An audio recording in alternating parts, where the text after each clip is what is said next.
월드컵 휴식기에 가까워질수록 최악으로 치닫고 있었던 토트넘의 경기력. 사상 처음으로 겨울에 열리는 이번 카타르 월드컵이 콘테 감독에겐 행운 그 자체였습니다. 어디까지 떨어질지 조마조마했던 리그 순위는 강제로 4위에 멈추게 되었죠. 그간 경기력에 대한 변명으로 월드컵 때문에 일정이 타이트했다는 소리를 할 수 있게 된 것도 콘테 감독 입장에서는 땡큐였고요. 특히 월드컵 휴식기 직전 열렸던 프리미어리그 토트넘과 리즈의 경기에 대해 현지 팬들은 토트넘 경기만 보면 속이 답답하다는 증상을 호소했는데요. 그도 그럴 것이 리그 꼴찌인 노팅엄과의 지난 리그컵 경기에서 완패한 직후 심기일전으로 경기에 임했을 토트넘을 다시 한번 믿어보았지만 반성은커녕 여전히 경기력이 실망 그 자체. 형편없는 수준이었습니다. 이적 시즌 역대 최고액을 썼음에도 토트넘은 올 시즌에도 무관에 그치며 빈술에만 요란한 꼴이 될 가능성이 높아졌는데요. 이에 따라 유럽 주요 매체들의 콘테 비판은 한층 더 격렬해졌습니다. 영국의 스카이 스포츠는 콘테 감독의 고집스런 3백 전술에 대한 비판을 아끼지 않으며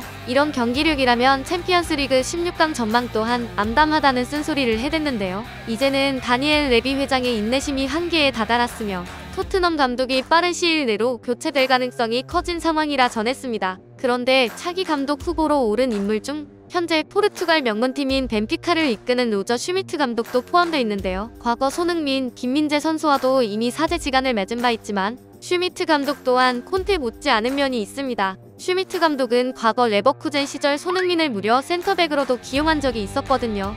국내 팬들도 그리 선호하는 감독이 아닙니다. 오늘은 감독마저 이적설에 시달리는 바람잘난 없는 토트넘의 상황과 차기 감독으로 거론되는 슈미트 감독이 오히려 자충수가 될 수 있다는 이야기 전달해드릴게요.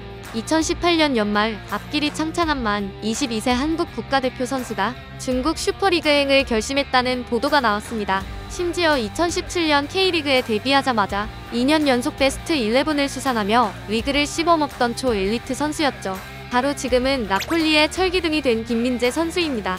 당시 중국 리그 수준 때문에 김민재의 기량 저하를 우려하는 목소리가 나오려는 찰나 이적료 100억, 연봉 4년 총액 166억이라는 그야말로 억소리나는 금액에 국내 팬들은 김민재를 당연히 중국에 보내야 하는 것으로 결론 냈죠. 참고로 이는 당시 토트넘의 벤 데이비스보다 더 높게 책정된 연봉이라 합니다. 당시 김민재를 불러들인 감독이 바로 베이징 고안의 로저 슈미트 감독이었습니다. 로저 슈미트 감독은 굉장히 공격적인 전술을 운영하는 것으로 유명했는데 전술의 핵심은 공격 진영에서의 수적 우위였습니다. 보통 닭공 전술이 팀 전체의 라인을 상향 조정하여 공격에 더 큰 비중을 두는 경기 운영이라면 슈미트 감독의 전술은 좀 더 파격적이었죠. 라인을 올리는 것은 물론 공격에서의 수적 우위를 위해 수비 포지션에도 공격수를 기용하는 경우가 있었습니다. 포지션 상관없이 공격수로 라인업의 대부분을 채우는 것이었죠. 한국전에도 골을 넣은 바 있던 중국 국대 공격수 위더바오가 풀백으로 나오기도 했으며 조선족 선수인 미드필더 박정희, 김민재가 있어야 할 센터백으로 나올 정도였습니다. 한 번의 치명적인 실수가 곧 실점으로 이어지는 수비 진영에서는 수비수들 간의 호흡과 수비 전술 이해도가 무척이나 중요한데요. 로저 슈미트 감독의 공격 일변도의 작전은 상대팀을 후반 중반까지 압도하다가도 결국 수비 불안으로 연속골을 먹고 패배하는 경우가 잦았습니다. 전문 수비수 없이 공격수들만 즐비하다 보니 김민재 선수만이 사실상 외로이 원백 역할을 감당하며 이리 막고 저리 막아야 했던 나날들이 많았는데요. 그의 철기둥 실력이 어떠면 이때 강제로 키워진 것이라 해도 과언이 아닐 것 같습니다.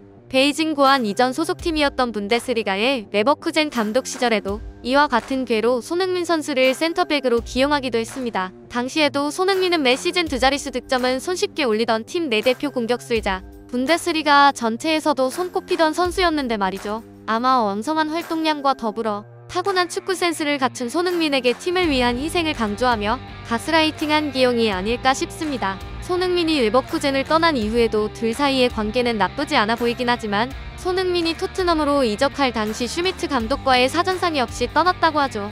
당시 이를 두고 슈미트 감독이 손흥민에게 실망스럽다고 표현했지만 평소 누구보다 예의 바르고 겸손한 손흥민 선수가 그럴 정도였으면 슈미트 감독의 손흥민 활용법은 적절치 못했으며 선수 당사자에게도 사전에 충분한 이해를 구하지 못한 것으로 미루어 짐작해볼 수 있습니다. 하지만 토트넘 현지 팬들은 콘테 감독에 너무나 지친 나머지 그의 대체자가 누가 됐든 환영하는 입장을 보이는데요. 토트넘 부임 이전 콘테 감독이 몸담았던 구단들에서의 경험을 돌이켜보면 시간이 지날수록 경기 내용이 단조로워지며 리그 승점은 오르는 반면 유럽 대항전 성적은 하락한다는 이른바 콘테볼 패턴을 보인 바 있는데요. 이번 시즌 토트넘도 전형적인 콘테볼 2년차 양상을 보이고 있습니다. 월드컵 휴식기 이전 리그 4위를 유지하긴 했지만 이는 토트넘 팬들이 매 경기 고구마를 100개씩 씹어먹은 희생이 뒤따른 성적이었죠. 콘테 감독도 본인의 콘테볼 유효 기간을 누구보다 잘 알아서인지 2022-2023 시즌 종료까지 계약을 맺고 그간 토트넘의 계약 연장 제안은 줄기차게 거부했었는데요.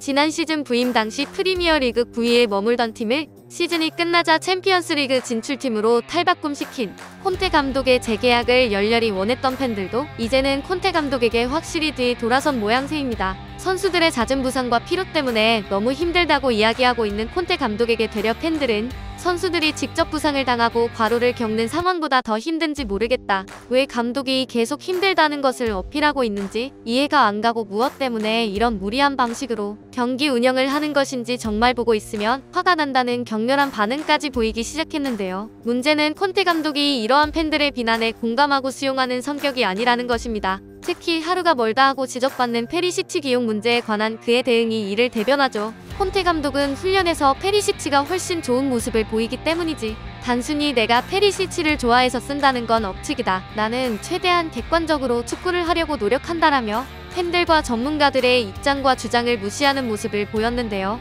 토트넘 팬들은 이러한 콘테의 망언에 자기 스스로 객관적이라 말하는 사람치고 객관적인 사람이 없다. 대체 어디까지 추락할 것이냐라는 반응을 보였죠. 이에 따라 다윈 누네스를 1392억 원에 리버풀에 팔아 넘겼음에도 이번 챔피언스 리그에서 파리 생제르맹을 누르고 조 1위로 16강에 진출한 로저 슈미트 감독의 토트넘 부임설이 솔솔 피어오른 것입니다. 특히 4-4-2 포메이션과 4-2-3-1 포메이션을 경기 도중에 번갈아 사용하며 90분 경기 내내 탄력적으로 전술을 운용한다는 점과 여러 선수들을 거침없이 두루두루 활용한다는 것이 토트넘 팬들의 마음을 노크했는데요.